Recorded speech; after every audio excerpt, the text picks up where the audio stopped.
Bonjour, aujourd'hui on va voir le lien entre le triangle rectangle et son cercle circonscrit. غادي نشوفوا خلال هذه الحصة العلاقة اللي كتجمع لينا بين المثلث القائم الزاوية والدائرة اللي كتحيط به. شنو هي لو سيركل سيركونسكري دان تريونغل؟ شنو هي الدائرة المحيطة بالمثلث؟ هي الدائرة اللي كتحيط لنا بالرؤوس بثلاثة. إذا اليوم غادي نشوفوا واحد الخاصية اللي كتعلق لنا بالمثلث القائم الزاوية. Le triangle rectangle. Si un triangle est rectangle, alors il est inscrit dans un cercle de diamètre sans hypoténuse.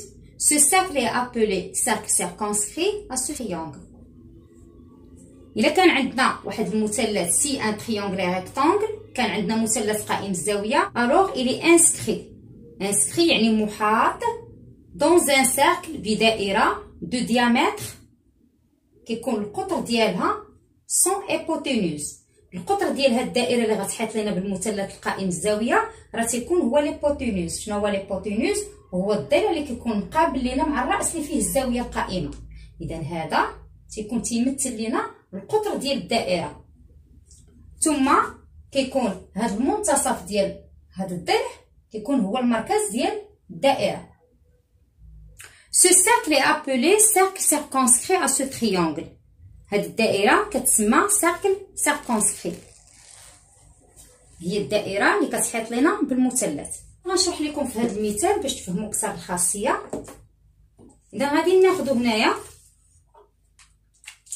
المنتصف ديال ليبوتينوز ديال الضلع اللي مقابل لنا مع الرأس ديال الزاوية القائمة.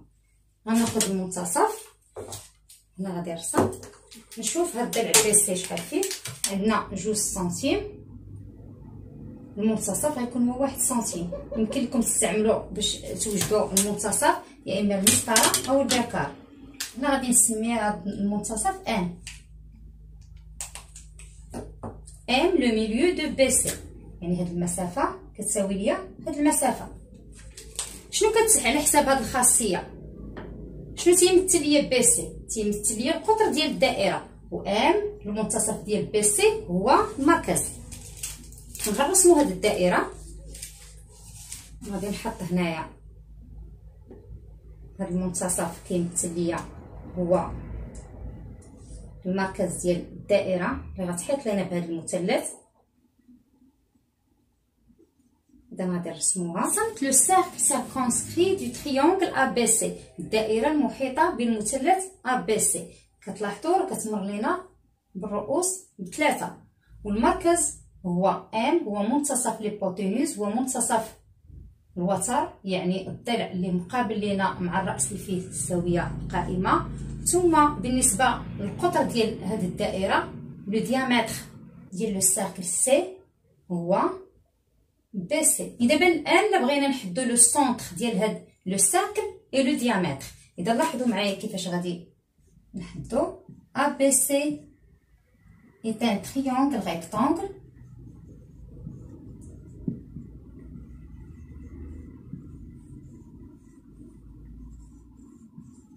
هو قائم الزاوية. هذا المثلث ضروري يكون قائم الزاوية باش يكون لنا المركز هو منتصف ليبوتينوز. اي ام لو ميليو، النقطة ام هي منتصف ليبوتينوز. hypoténuse بي سي. إذا هنا عندنا كنحدو l'hypoténuse هو بي سي. الوغ اش كنستنتجو؟ بأن لو سونتر ديال لو سيركل هي منتصف l'hypoténuse. الوغ ام اي لو سونتر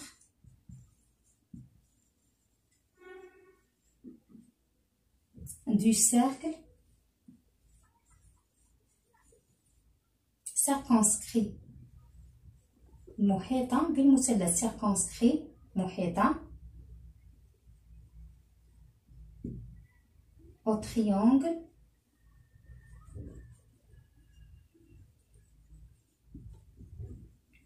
ABC. إذا هنا وضحت لكم كيفاش إلا بغيتو تحدو لو سونتر يعني المركز ديال الدائرة. اذا هنا تيبان لكم البرهان كامل ملي تنبغيو نحدو لو سونتر ديال لو سيركل circonscrit. ABC est un triangle rectangle et M le milieu de son hypoténuse BC. Alors M est le centre du cercle circonscrit au triangle ABC. دابا الان غادي نحطو لو ديامتر. لو ديامتر هو القطر ديال الدائره سي. دائما لو ديامتر تيمر لينا من المركز ديال الدائره. هنايا لو ديامتر هو بي سي وكيمثل لينا هو ليبوتينوز ديال المثلث ا بي سي. هيبوتينوز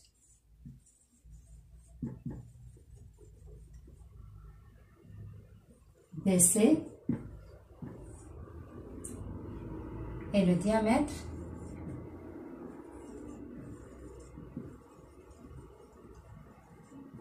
هو قطر ديال الدائرة du cercle circonscrit.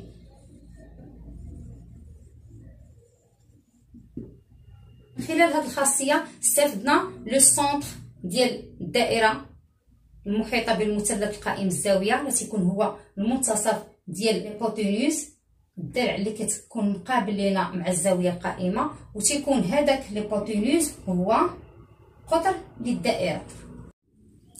دابا غادي نشوفوا العكس. الا كانت عندنا واحد الدائرة سي وبغينا نرسمو واحد لو تريونغل ريكتانغل مثلث قائم الزاوية، اذا كيفاش غادي نرسمو هذا المثلث؟ غادي نرسمو اولا القطر ديال هاد الدائره لو ديامتر. اذا غادي نرسم القطر كما كتعرفوا راه تيمر لينا من المركز ديال الدائره من لو سونتر. اذا غادي نرسم هاد القطر، غادي نسميه مثلا بي سي، هذا هو لو سونتر. اذا هاد لو ديامتر غادي يمثل لينا ضلع من اضلاع هاد المثلث. اذا باش يكون عندي مثلث قائم الزاويه خاص اول شيء هذا القطر غادي يكون ضلع من اضلاع هذا المثلث، ثم النقطه هذه الثالثه خاصها تنتمي ليا للدائره. فين ما حطيتها ورسمت الرسم راه غادي يكون عندي هذا المثلث قائم الزاويه. بحال مثلا غادي نحط النقطه ا هنايا وغادي نرسم نكمل الرسم.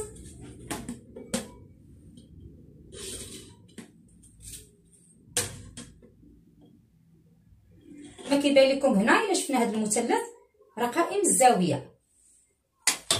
الا بدلت هذه النقطه ا درتها مثلا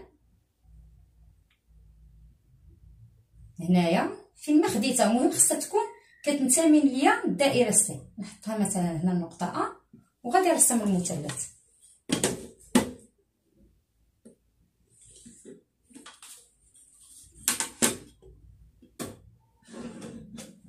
اذا الا شفنا هذا المثلث هنا كيف ما كيبان لكم راه قائم الزاويه، عندنا هنا زاويه قائمه. اذا باش يكون عندي مثلث قائم الزاويه خاص يكون ضلع من اضلاع هذا المثلث يكون هو قطر الدائره كيمثل لنا ليبوتينوز، يعني الضلع اللي كيكون مقابل لنا مع الزاويه القائمه. d'une autre façon ABC الا بغينا نبينوه قائم الزاويه ABC est un triangle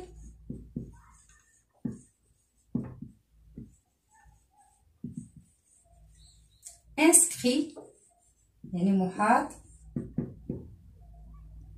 inscrit dans un cercle محاط بدائرة de diamètre BC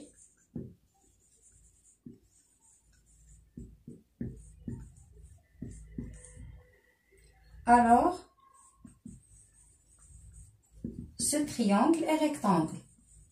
إذا هنا تيبان لكم BC est un triangle inscrit dans un cercle de diamètre BC, alors ce triangle est rectangle en A. Exercice d'application. Soit C le cercle de diamètre EF et G un point de ce cercle.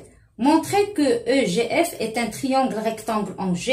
Calculez EFG tel que FEG égale 40 degrés. إذا هنا رسمت الرسم. عندنا في المعطيات C un cercle, عندنا C دائرة بحيث EF le diamètre de ce cercle. عندنا EF هو قطر للدائرة. G un point de ce cercle. جي هي نقطة تنتمي إلى الدائرة سي. إذا رسمت او اف رسمت النقطة جي، وعندنا هنا كذلك عندنا اف او جي كتساوي 40 دوغري. الزاوية اف او جي كتساوي 40 درجة. إذا هاد الزاوية كتساوي لنا 40 درجة. السؤال الأول montre que EGF est un triangle rectangle. غادي نبينو أن المثلث EGF rectangle en G هو قائم الزاوية في G. إذا في هذا الدرس قرينا واحد الخاصية: si un triangle est inscrit dans un cercle de diamètre l'un de ses côtés alors ce triangle est rectangle.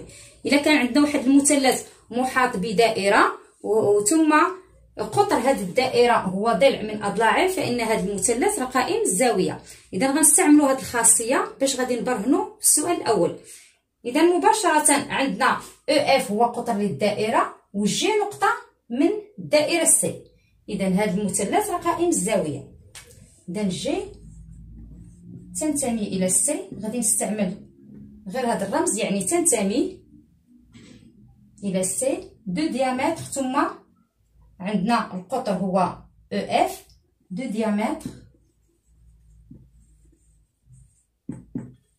او اف. عندنا قطر هو ضلع من أضلاع هذا المثلث، ثم عندنا هذه النقطة الثالثة كتنتمي لنا للدائرة، يعني هذا المثلث راه محاط بدائرة. alors EGF est un triangle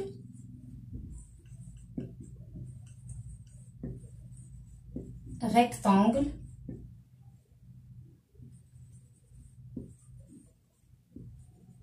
en G هو قائم الزاوية في G، الرأس المقابل لهاد ليبوتينوز لهذا الضلع اللي كيمثل لنا قطر للدائرة. إذا هنا وضحت لكم كيفاش نبرهن بأن مثلث قائم الزاوية. يكفي نبين بأن قطر الدائرة هو ضلع من أضلاع هذا المثلث ثم الرأس الثالث ينتمي إلى الدائرة.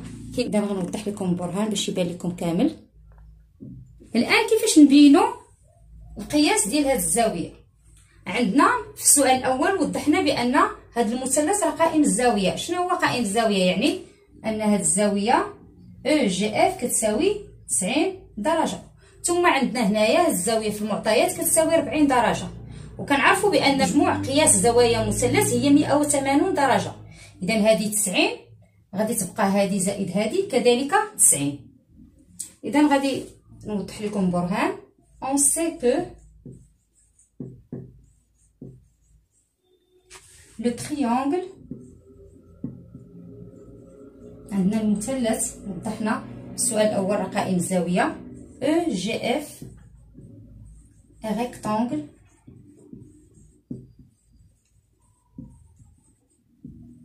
en G. Donc